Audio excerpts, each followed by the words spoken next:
ভাই ও বোন, আমার এই কথাগুলো বলার কারণ হলো রে ভাই, আল্লাহ তাআলা কোরআনুল কারীমের মধ্যে বলেন, ইয়া আইয়ুহাল ইনসানু মা গররাকা বিরাব্বিকাল কারীম।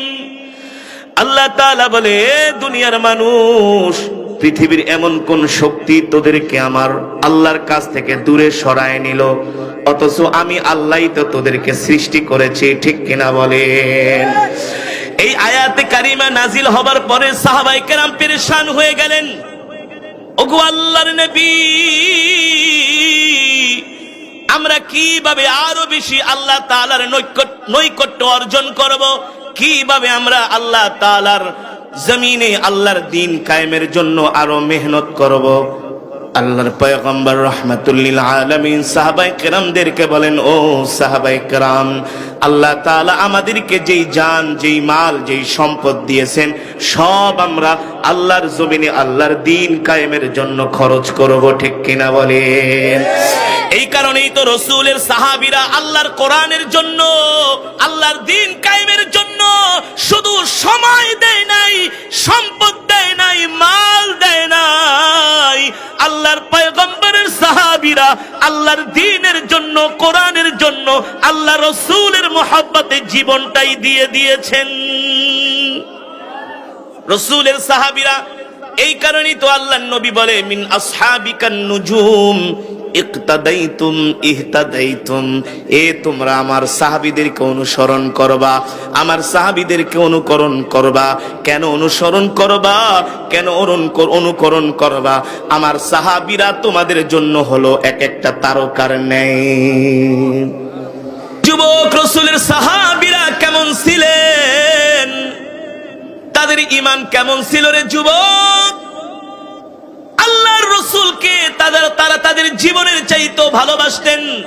ইন্নাদ-দীন ইনদাল্লাহিল ইসলাম। আল্লাহ তাআলার কাছে মনোনীত ধর্ম হলো ইসলাম। এই ইসলাম, আল্লাহর দ্বীনকে সাহাবীরা আল্লাহর জমিনে কায়েম করার জন্য তাদের বুকের তাজা রক্ত ঢেলে দিয়েছেন, ঠিক কিনা বলেন? সেই সাহাবীদের মাঝে অন্যতম একজন সাহাবী, যার নাম হলো সাদ, রাদিয়াল্লাহু তাআলা আনহু। তিনি মদিনার কোন অধিবাসী ছিলেন না, তার বাড়ি হলো ইথিওপিয়ায়। তিনি ইথিওপিয়ার অধিবাসী।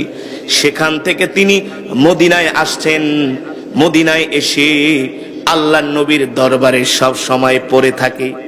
কিন্তু যুবকটা দেখতে একেবারে কালো। একেবারে কেমন কালো? ওয়েস্ট ইন্ডিজ, নাইজেরিয়ার, ঘানার মানুষদের দেখছেন না কেমন? একেবারে কালো। আপনার চেয়েও বেশি কালো। কিন্তু কালো হইলে কি হবে? মনটা, কালো হলে কি হবে? মনটা ভালো। আমার চাইতেও কালো, কিন্তু মনটা ভালো। সুবহানাল্লাহ, জোরে বলেন সুবহানাল্লাহ, আল্লাহু আকবার। সব সময় আল্লাহ রাসূলের দরবারে পড়ে থাকেন,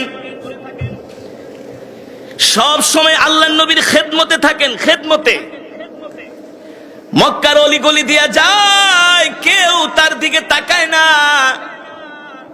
এই যুবকটা কালো। মক্কায়, মদিনায় তার ঘরও নাই, বাড়িও নাই, থাকার জায়গাও নাই, একেবারে নিঃস্ব। আসহাবে সুফফাদের সাথে তিনি আল্লাহর নবীর দরবারে সব সময় পড়ে থাকেন।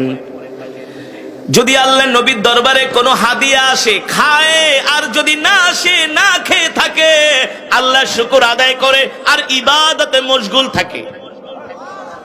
ইবাদতে মশগুল থাকে।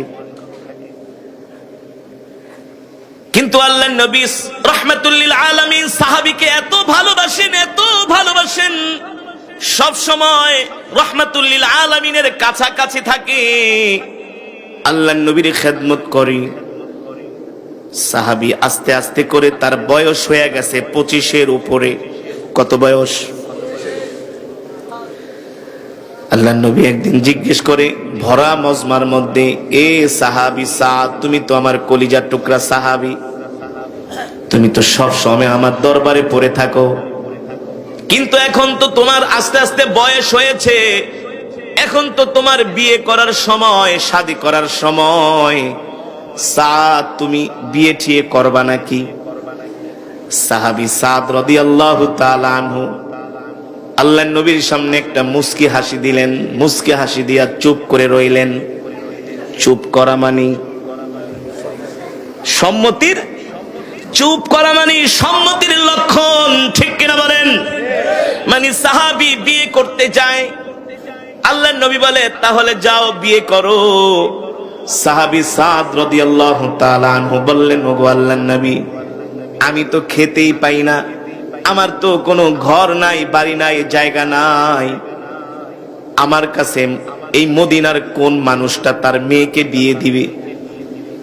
আমি তো একেবারে নিঃস্ব, আর আমি তো মদিনার কোনো বাসিন্দাও না, আমার বাড়ি হলো ইথিওপিয়ায়। আমি আপনার মহব্বতে মদিনায় এসে আপনার সোহবতে থাকতেছি। আল্লাহু আকবার। সাহাবী সাদ রাদিয়াল্লাহু তাআলা আনহুর এই কথা শুনে রাহমাতুল লিল আলামিন বলেন, তুমি বিয়ে করবা নাকি? সাহাবী কোনো কথা বলে না, চুপ করে আছে। আল্লাহর নবী বুঝতে পারলেন তার সাহাবী বিয়ে করবে কিন্তু লজ্জায়। আর বর্তমান প্রজন্মের যুবক ছেলেরা তো মা বাবার বিয়ে করার কথাও বলা লাগে না, উত্তর পাড়া দক্ষিণ পাড়া থেকে ধইরা নিয়ে আসে, ঠিক কিনা বলেন? বিয়ের বয়স হয়ে গেলে মার সামনে, বিয়ের বয়স এখনো হয় নাই, অথচ মা বাবাকে যায় ঝাড়ি দেয়, আমারে বিয়ে করাও না কেন? মা বাবা বলে ঠিক আছে বাবা, তোরে আমি বিয়ে করাবো, একটু একটু ধৈর্য সহ্য নিয়া একটু অপেক্ষা কর, ভালো একটা জায়গায় আমরা দেখা শুনে বিয়ে করাবো। তোমাকে দরকার নেই, আমি নিজের বিয়ে নিজেই করতে পারো। এমন যুবক আছে কি আছে না? মা বাবার কথা শোনে না, মুরব্বীর কথা শোনে না, দাদা দাদি নানা নানির কথা শোনে না, ঠিক কিনা বলেন? একা একা যায়া মাতবরি কইরা বিয়া করে। ওই বিয়ের নাম দিয়েছি আমি চায় না বিয়া। কি এর বিয়ে? বিয়ের নাম চায় না বেশি দিন যায় না, চায় না বেশি দিন। দেখবেন গুলিস্তানের থেকে 100 টাকা দিয়ে একটা টর্চ লাইট কিনে আনবেন, এখান থেকে মারলে আধা কিলো দূরে চলে যাইব। বন্ধু বন্ধুকে দেখছস বেটা, চায়না লাইট 100 টাকা দিয়ে আনছি, আর তোর 1000 টাকার লাইটও আমার মতো চার্জ হয় না, অথচ ওর হাতে যেটা আছে এটা হলো জাপানি। এই চায়না লাইট একদিন 2 দিন 10 দিন পরে আর লাইটের বাতি জ্বলে না, ব্যাটারি ফিউজ হয়ে যায়, কোনো কাজে লাগে না, ঠিক কিনা বলেন? আর যেটা জাপানি ওইটা 10 বছর লাস্টিং করে, ফিক্কা মারলে সুইটা গেল, কোন রকম জোড়া তালি দিয়েও চলা যায়। কিন্তু চায়না লাইট একবারের বেশি নষ্ট হইলে সেটা আর উপযোগী হয় না ব্যবহার করার, ঠিক কিনা বলেন?